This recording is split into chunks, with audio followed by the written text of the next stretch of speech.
there was a type of ship there that was metallic, and it was just parked there.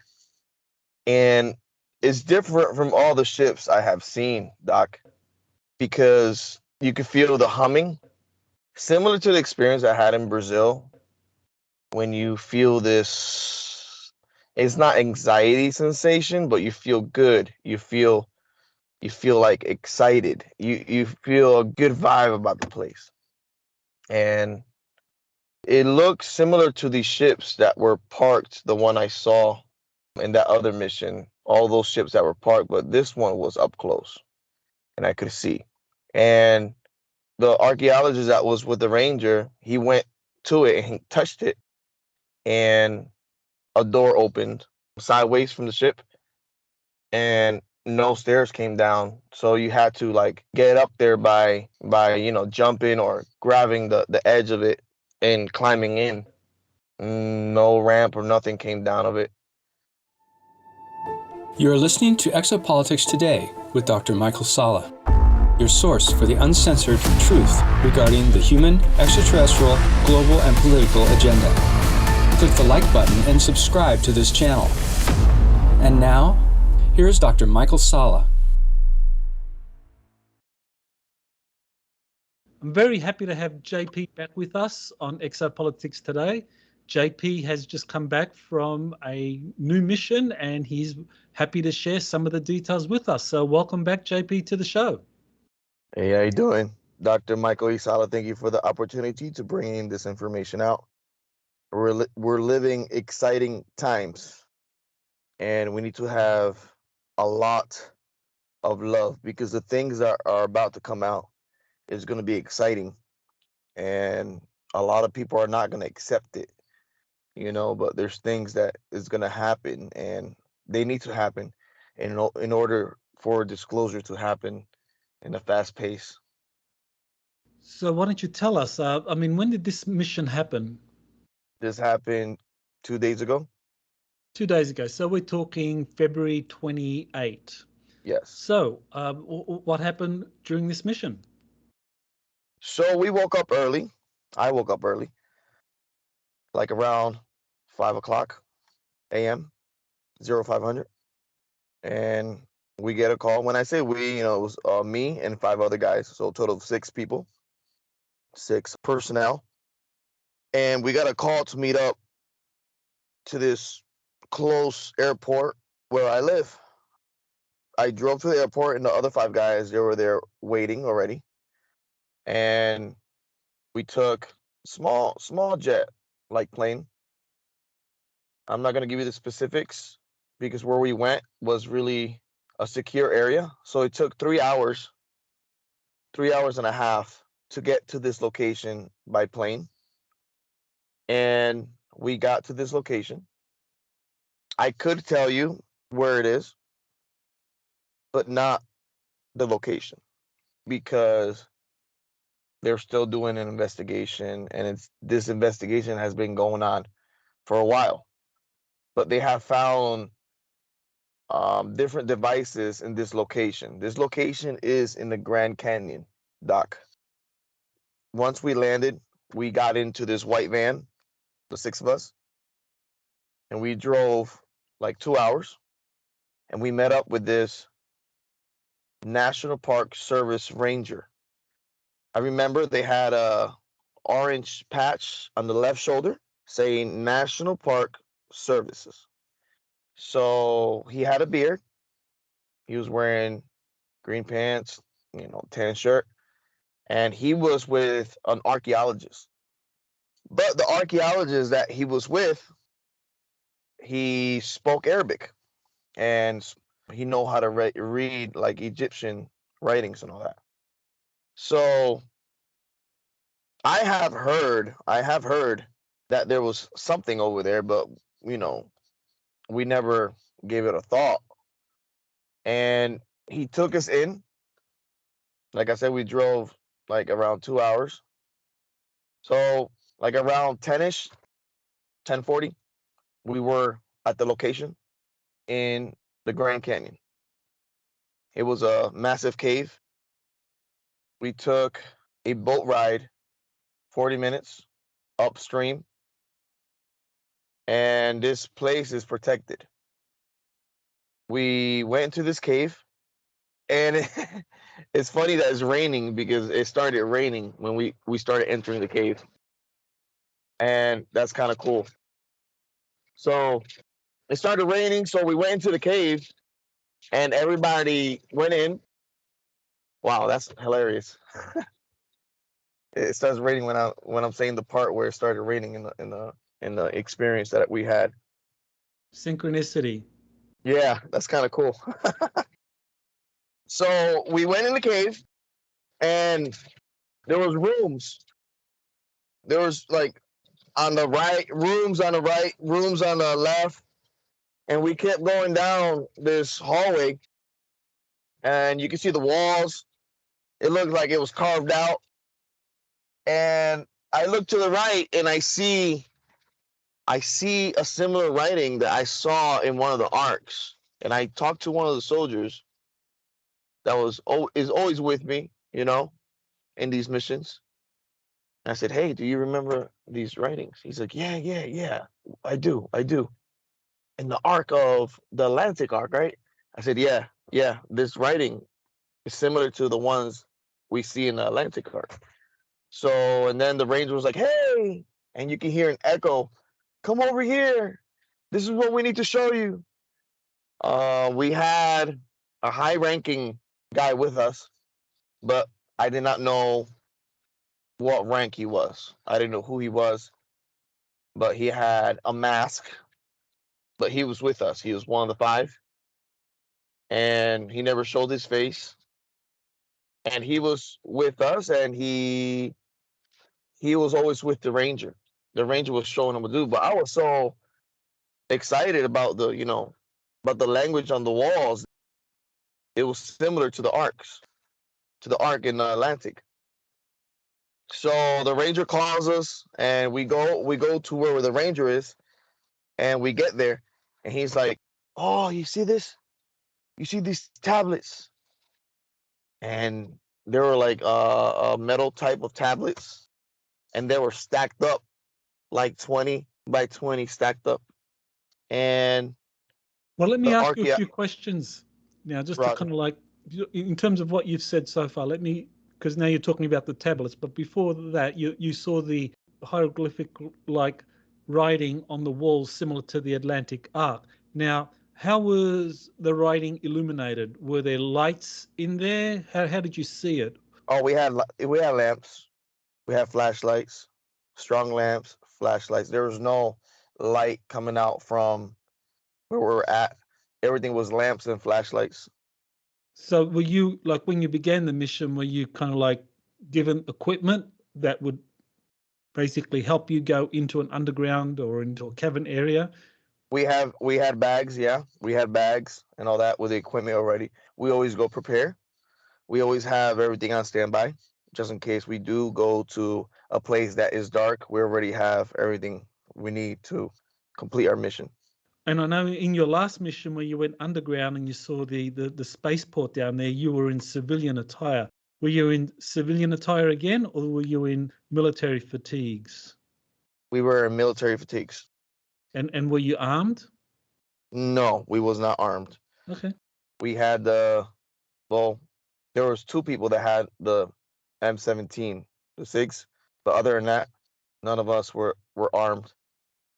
Okay, so in the cavern you see that the hieroglyphs on the walls, you have flashlights so you can illuminate it. Are they just the walls? What about the ceilings? What about the floor? Well, the ceilings were smoothed out like marble. They were smoothed out, and it looked like an arc. It looked like an arc, so it was smoothed out like you can Like an arch. like an arch, but it kept going, and it's smooth like marble, like it was made by something, like it was professionally done by somebody that knows about architecture.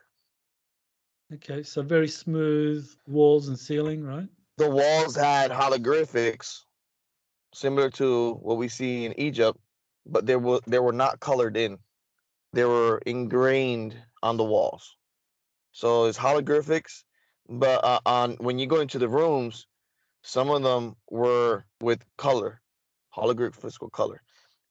I went into one room with another guy, and we flashed the flashlight to the wall, and depending how you put the lighting, it gives you a different holographics.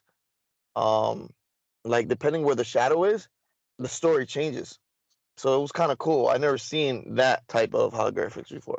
Usually is one and it's straight, but depending on how you flash your light on it and the shadows you see, it turns to a different story. So I guess you have to know the degree of the lighting you give on the holographics to in order to get the story. It's like a type of code. They also had this in arcs too. When they were down there, they were also doing that on different parts of the arcs, because depending how you move the light on shadows, you can see it giving a different story or saying something different. So you can look at say a 3x3 holographics, and it can say 2 to 3 different stories depending on how you put the light on it. So it's kind of interesting. So it is usually left, up, and right will give you the stories, because we have to know that in these days, back in the ancient times, they didn't have a lot of lighting inside. Some of them had lighting, but they figured out how, by using shadows and manipulating the 3D action of the holographic with shadows, you could tell different stories. I don't know if you understand what I'm trying to say. Yeah, I think I do. I think there's, in the commercial market, there are things where almost like, you can just kind of shift the angle and you see a different perspective, depth perspective. So yeah, I can understand how. Similar to, I don't know if you ever seen a tattoo that says life, and then you turn it upside down and it says death. Okay. It's similar like to that. I don't know if people have ever seen that before. That's kind of cool. That's a cool tattoo. It says life, and when you turn it upside down, it says death. So similar to the holographics, depending how you flash the lights, it gives you a different story. So we were in that room, and then we kept going out, because there's a lot of research that has to be done on this place that we went, and a lot of information that is there that could change everything that we think of, but they're holding it back for a particular time. I don't know when, I don't know what's going on, but this is something that the public needs to know, and it's really, really interesting. So we went in, we kept going in, and we kept following the ranger, and then we went into this big, big, big hallway, and we saw a lot of mummies. It was a lot of mummies, and there were probably like 6'2", 6 foot tall mummies. They were wrapped with white cloth, but the cloth was already tan of how old it was. And we passed that big room, and then we went farther in, and the ranger said, "Hey, we never went this far in, but the reason Before we you called you." continue, before you go on, what happened to the metallic tablets? You said you saw metallic tablets after you left the room with the hieroglyphs. Well, those metallic tablets, they're still in that particular room. So the same room as the hieroglyphs, you had these metallic tablets. Yes. And what were they like? I mean, just describe more. They're heavy. They're heavy. They were golden color, and each one was like 60, 65 pounds. I tried to move one, 65 pounds. And by it had like a stand that you can put them on. You can put them on a stands, but these, they have holes in them. They have holes in them, and in the writing, like, same thing. When you flash a light, this stand that holds the tablets, when you flash the light on it, on the wall, you can see constellations using these tablets. They show dots that show the constellation on the wall. So that was quite interesting. And it also had writings as well. But they did not have pictures. So when you So say they had writings but not pictures, so the walls had these hieroglyphs, the tablets had writing but no pictures. So that would seem to be a different language altogether. different language. It was different language, similar to the Sumerian language, with the triangles, dots, lines, triangles, lines, triangles, little triangles on the tips. More closer to the Sumerian text. Okay, well, I know the Mormons talk about Joseph Smith seeing these golden tablets that were part of some ancient civilization in the Americas, and then the tablets were taken away. But it sounds something like that, these golden tablets with writings on them in an ancient language, maybe like Sumerian. Yeah. There was a lot of it. It was a room like a library. There was a lot of these tablets. It was kind of interesting, but they were more interested in what they wanted to show us behind the room where the mummies were. Okay, yeah, So continue. I know they probably were there. I think they already knew about all these rooms and all that, but what they really wanted to show us was the room behind. After we went to the other room, all six of us, plus the ranger and that archaeologist guy, the ranger was excited to show us this room. So the guy that's wearing the mask, that's a high ranking, that I didn't know who he was, we followed him, and he just went like, "What the hell is this?" when he went into the room.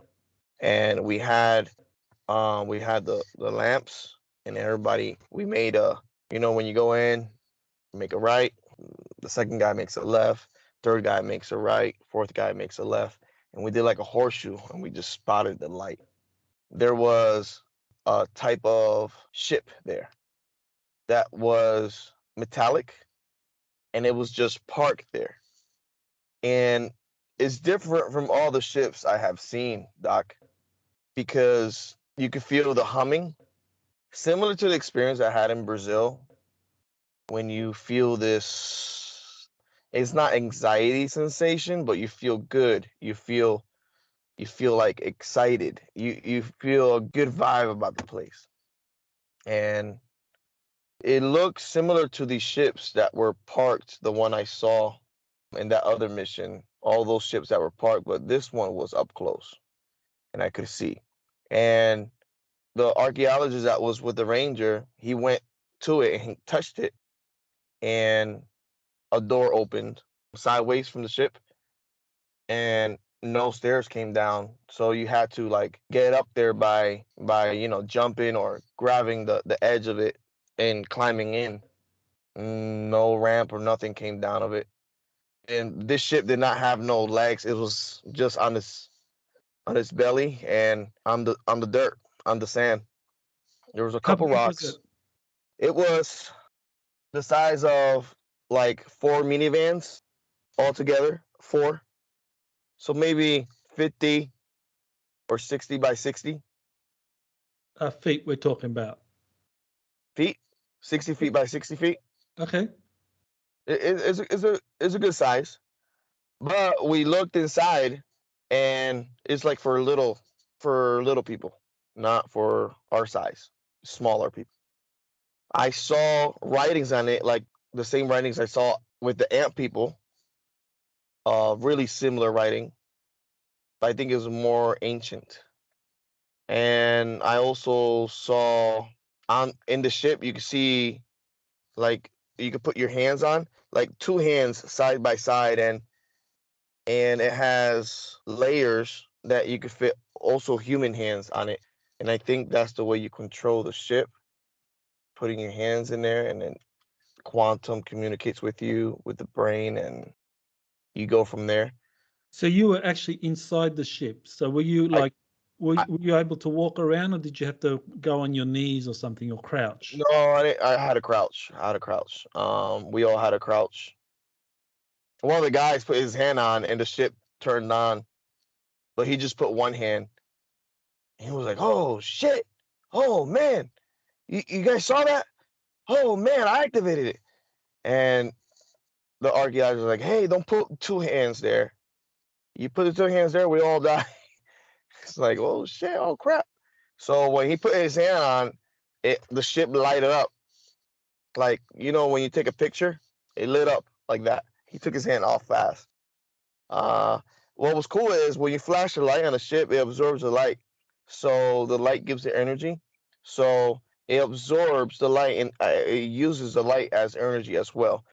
So when you flash the flashlight, it does not reflect back. It absorbs it. So when you turn off the flashlight, you can see part of the metal of the ship turning blue and then glow in the dark and then disappears. So any light will give energy to this ship, or anything that gives heat also gives energy to the ship. So us being there, we were giving energy to the ship.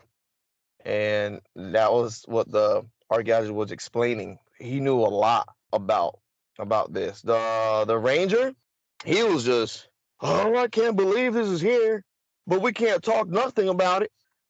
If I say anything about this, they'll think I'm a kook.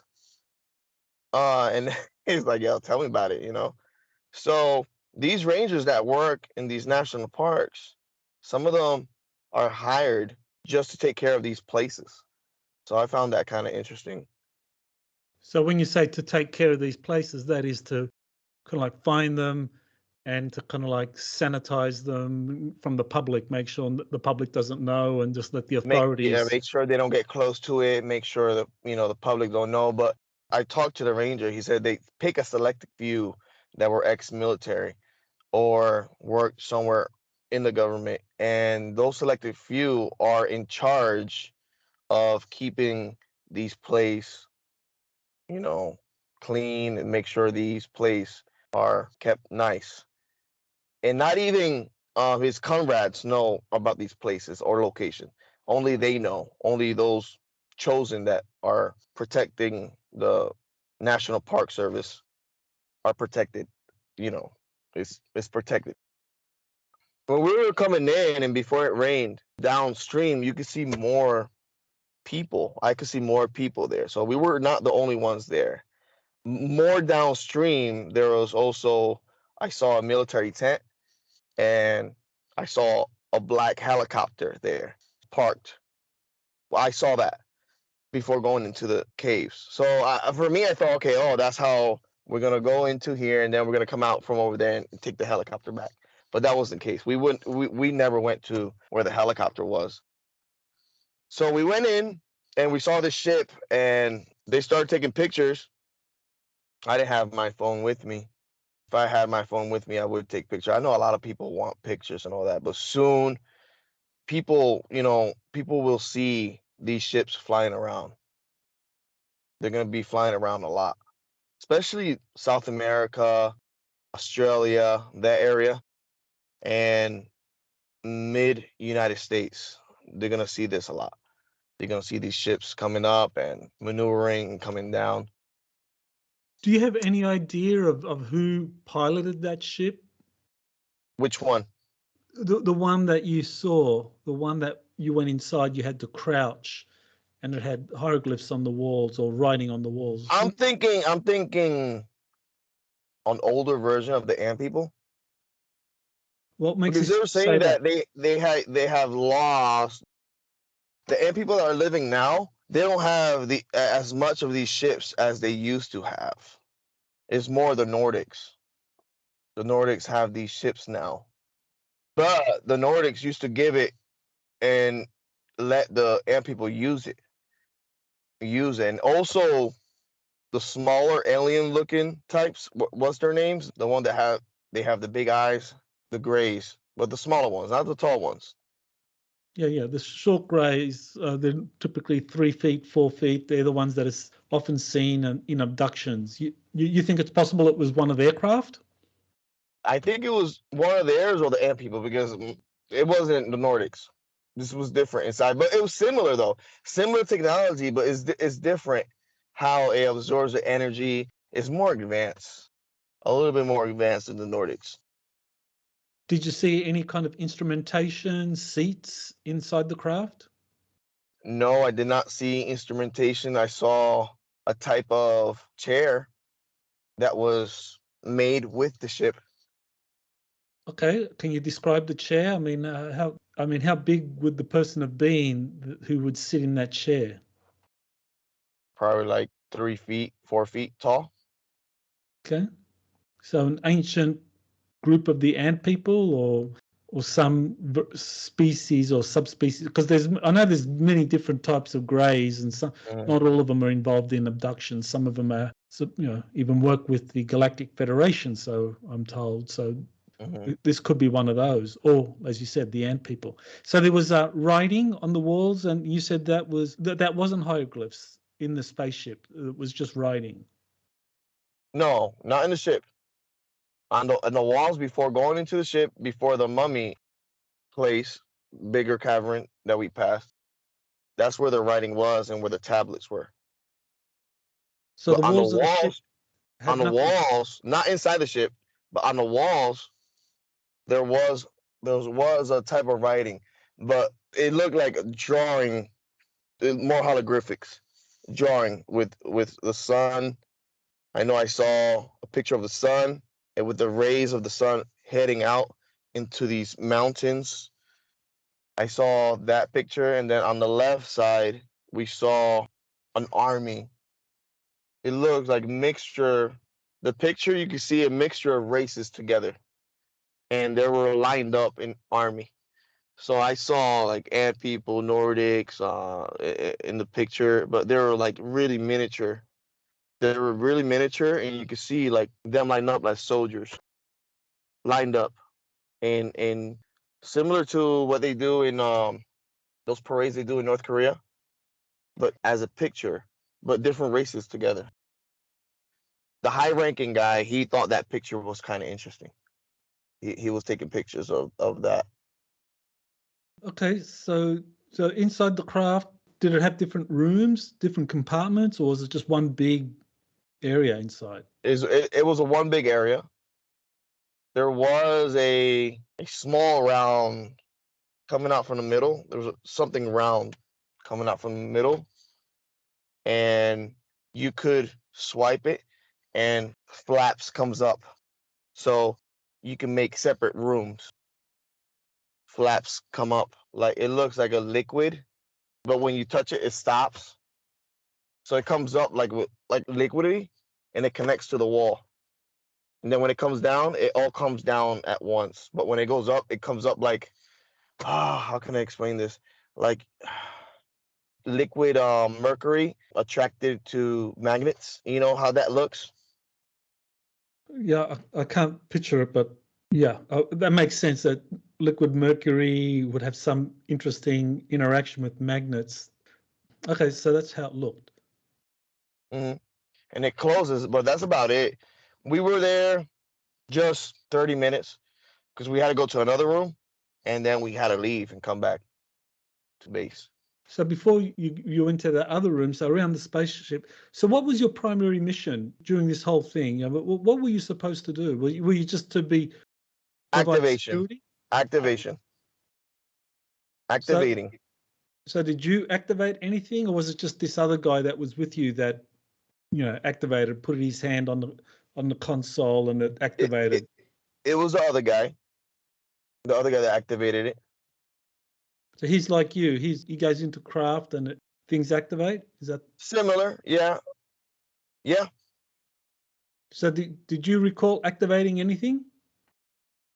I did not activate anything in this trip. No, I did not activate. But I felt that sensation. When we saw the ship, we all felt the sensation. So. And what was the sensation? That anxiety, that good feeling that you get when you see something exciting, and everybody was feeling like love, like that good mood combination.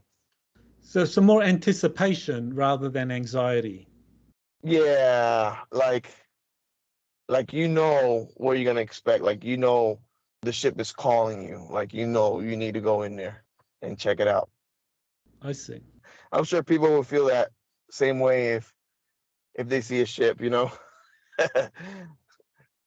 would want to see it up close, Okay, so you leave the ship and you go into another room. we go to another room. So we get down one by one, and the ranger takes us to another room. And this other room is a huge library with scrolls of libraries, and they had metal caps, copper metal caps, each one, and they were put in nice rows. It's like 20 feet high of just scrolls and scrolls. And the archaeologist got crazy with this room because it was a treasure for him and for everybody, I guess, for humanity, that this was found. And that room in the middle had a ball with constellations, and this ball, they can move it, and it goes down all the way. It goes down these beautiful stairs that go around, but it goes down all the way. We did not go down. They said that we cannot go down yet because they don't know what's down there. And one of my friends was like, "Hey, no, let's go down there. Let's see. Let's investigate it. We're here, now. Let's might as well get it over with." And the guy wearing the mask that's high ranking, he says, "No, we can't go down there now. We cannot go down there now. So let's close it back up. Let's head out. I got what I needed." So basically, we were there with the guy that was high ranking, and the high ranking dude, he got the information, and he did not leave with us. When we left in the van, he left somewhere else. He probably went to the helicopter. We left back the same way. So we went back into the ship room. We went back into the hallway, and then passing the room where the hieroglyphics and tablets were. And we came out from the cavern, got on the boat, went where the mini white van was, and we went to the airport. So And you we can came only back. get to this. You can only get to this cavern by boat. Then you have to go into the Yeah. Grand Canyon and get on a boat. It's all a restricted area, kind of military park rangers only. Yeah, restricted area. It was quite interesting. Quite interesting. They have hundreds of rooms in there, thousands of chambers.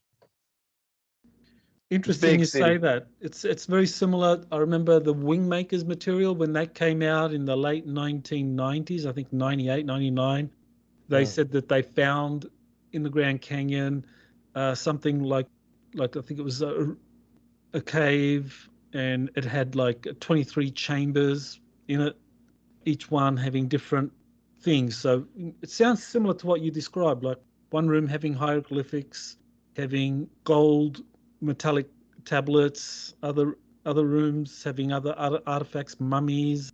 So it sounds like there's a lot of things that are buried in the Grand Canyon in these kind of like areas that were built by who knows who.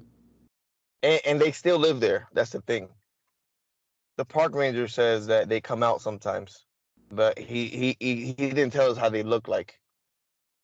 He just So told us that they had big eyes. so is that like the ant people? I think he's talking about the ant people, but he didn't say who they were. Interesting. Now, this high-ranking officer, I mean, how did you know he was high-ranking? Did he just like show ID? Did he just say, "I'm an officer"? I mean, how did you No, know he was in charge? we just knew. We just knew. Okay. We knew he was in charge. So when You you say you knew, I mean, what, you before could the mission begins, you're just told so and so is going to be there and he'll be in charge of the mission. Well, we didn't get no name or nothing, but we know he was high ranking. Most of the time when they don't show their face and they go on these missions, they're high ranking. So that's something that we know. They don't show their face, they're high ranking. Sometimes they do show their face, but I guess they're in the public eye a lot, and they do not like to show their faces. So do you know, or were you given any kind of information about when this stuff is going to start being released? No, we did not get information about when these stuff are getting released, but there's gonna be soon. There's gonna be news about this, but I don't know when are the dates. Probably in the same time when we see these ships flying around. And we are seeing these ships flying around, people are already taking notice about these ships. People are making videos in planes. People are making videos all over South America, Japan. People are already making videos about what's happening. So anything you want to tell my audience about what to expect, based on this experiences and other experiences you had, like last time you're going into the underground civilization? Is this all are we building towards something? We are building towards something. All I'm saying to the audience, share your love. Have a lot of peace in your heart when these things come out. Don't get angry of the information if it changes a belief system that you had before. You got to open up your eyes, open up your heart, open up your mind on history, on different things that has happened, because a lot of people are going to be shaken up with this kind of information that comes out. And a lot of people, when this information about the pilots chasing the Tic Tac UFO, a lot of people, were shocked.